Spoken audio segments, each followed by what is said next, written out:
there's a start, there's an ending. All will come to a distillation. Hello everyone! Our journey on literature finally goes to its last stop. In this final part, we'll have a quick review on what we've learned in this chapter. Altogether, there are 4 parts in this chapter: introduction, poetry, fiction, and drama.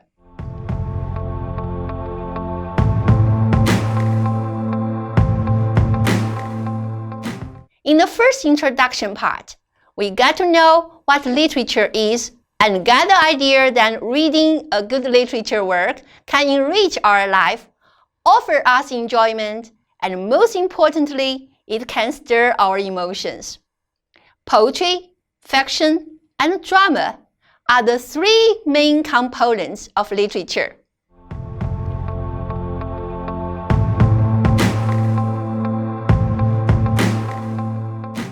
In the second part, we make a rough comparison between Chinese and Western poetry from 5 aspects: form, nature, love, death, and war. As for the similarities in form, both use musical rhymes, fresh diction, and syntax. The unique way for Chinese poetry to create imagery is called blank space, which is also popular in classic Chinese painting. Readers must use imagination to appreciate the beauty of Chinese poetry. As for literature poetry, Chinese and Western poets share a lot of similarities in images choosing, rhyme, and stanza. But the connotations differ a lot. Chinese literature poems usually reveal the thought that since the literature is so beautiful, why don't we put down all the worldly success and ambition and just return to nature? While the Western poets only disclose the beauty of literature and call on people to explore more about it. Different cultures attribute to the differences. Chinese Confucianism ethics value family and regard literature as man's home and focus on the harmonious relationship with nature, while Western Christian culture treats literature as a gift from God, and man is the master. When the subject of love comes to poetry, Western and Chinese poets tackle it in different ways. Chinese love poems are usually implicit and indirect in showing love, while the Western love poems are much bolder and more direct. Chinese love poems often depict couple love and sing highly of the loyalty and sincerity between husband and wife, while in the Western love poetry, couple love is seldom considered, and most of love poems are from the perspective of a young man pursuing a beautiful girl. Greatly influenced by Confucianism, cautiousness and implicitness are regarded as virtues. So, Chinese love poetry lacks the boldness which is often seen in Western culture. Besides, Chinese culture focuses on family life, so couple love is put in priority, while in Western culture, individualism is valued most. The popularity of night culture is another reason for the Western description of love beyond marriage. Death is another subject most commonly found in poetry. Chinese culture has a more practical view on death, since Confucianism never encourages Chinese people to explore the world beyond life. Chinese poets usually lament the shortness of life and hold the practical view that death is the destination of life. While in Western culture, influenced by Christianity, people are more optimistic and more at ease with death. Western poets usually express the idea that death is not the end of life, but the start of a journey to eternity. So even the morning poems are mostly full of spirits and expectations, which is seldom seen in the Chinese morning poems. Besides nature, love, and death, we also talk about war poetry. There are two categories of Chinese war poems. One is to eulogize patriotism and show soldiers' strong will to defend homeland and fight the invaders with all might. The other is to condemn the cruelty of war and express the expectation for peace. The latter takes the greatest part of Chinese war poems. Western poems tend to beautify wars. The cruelty of war is ignored, and the glory of the victors in a war is amplified in most war poems. Poets mainly describe the land and goods a war may bring in, rather than the pain people suffer in a war. The differences between Chinese and Western war poems result from different cultures. China belongs to agricultural civilization, which means peace with more than war, since the development of agriculture relies heavily on a peaceful environment. Western civilization is more aggressive since it's rooted from Greek marine civilization, which emphasizes on courage and adventurous spirit.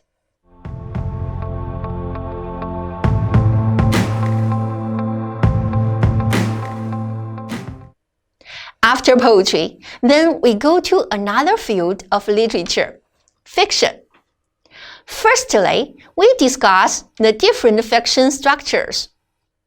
Chinese fiction usually has a fixed structure with clarified start, climax, and ending, which is always a happy one for most stories, because Chinese culture emphasizes order, authority, and obedience, and there's little room for exception.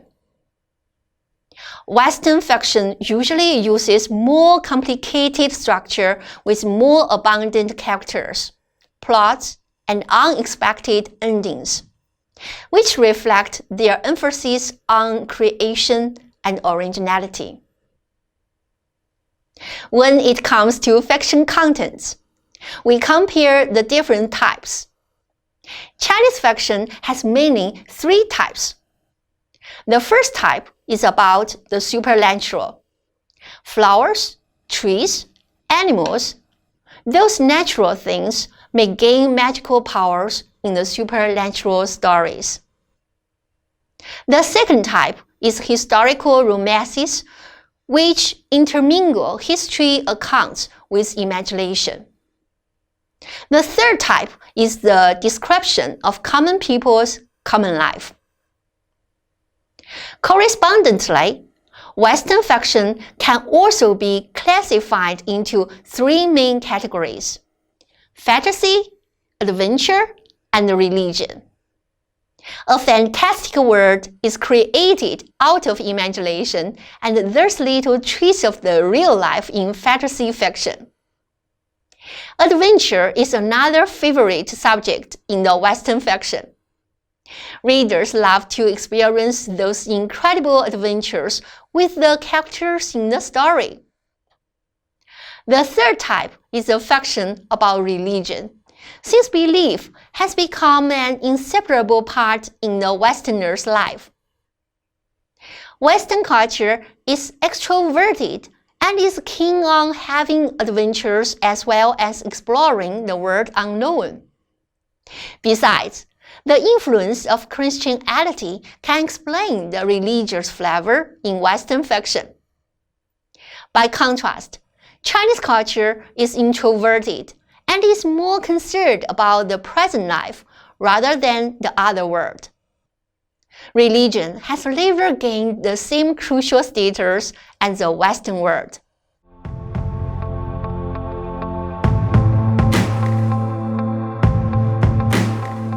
Drama is the last literature genre we discuss in this chapter.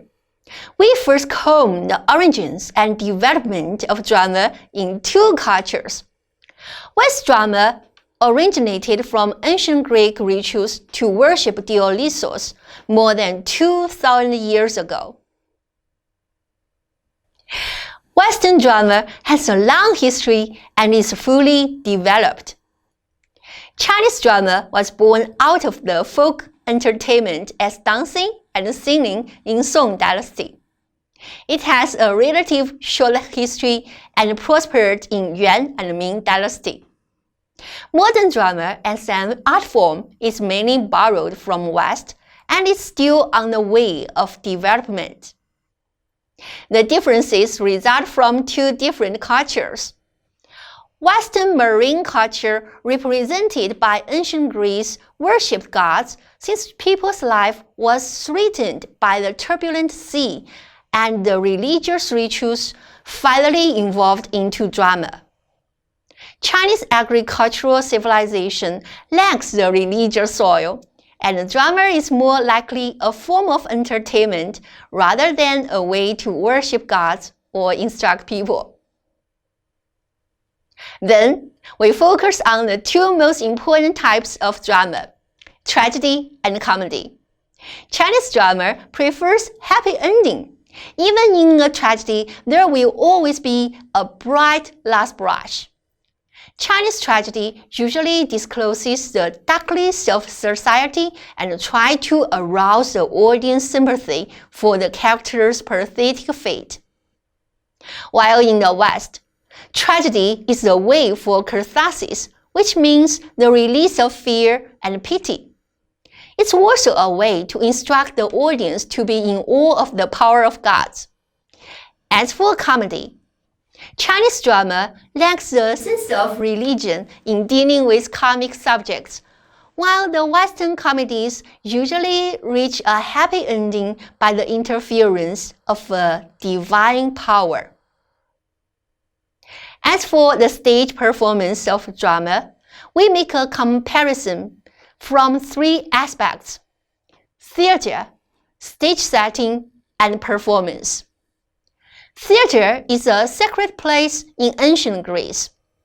Besides entertaining people, it's also used as a meeting spot for the citizens to vote, for politicians to deliver speech, and it's a cradle for democracy. Theater in China appears late, and it's mainly a place for entertainment. Actors in ancient Greek drama usually wear large masks and padded costumes to show the grandness of the characters. The chorus is set beside the stage. Chinese drama uses facial painting to distinguish good and evil. The color of costumes is another way to distinguish different characters. Chinese culture emphasizes ethics, so it's important to have a sharp contrast between good and evil. In Western culture, religion wins most, so the stage design is served to show the power of gods or heroes. The use of symbolistic performance on stage is quite unique in Chinese drama. For example, a whip means to ride a horse. A circle around the stage symbolizes a trip of 1,000 miles. Chinese aesthetic appreciates blank space and ambiguity. Therefore, the audience must use imagination to follow the development of drama and get the essence in it. Facing the sea of literature, we are just like children collecting some seashells. If science used to change the world, then literature is used to explain the world we live in. A nice literature work appeals to our heart, and for that moment, we discover a new world, a world so different from our own that it seems a place of dreams and magic. Behind every book is a man, Behind the man is a culture whose influence is unconsciously reflected. Therefore, reading literature is an important way for us to learn cultures better, and through literature reading, we can also explore human nature, which is a common theme for all great literature works. So, that's the end of Chapter 3. But your exploration and interpretation on literature and culture just start.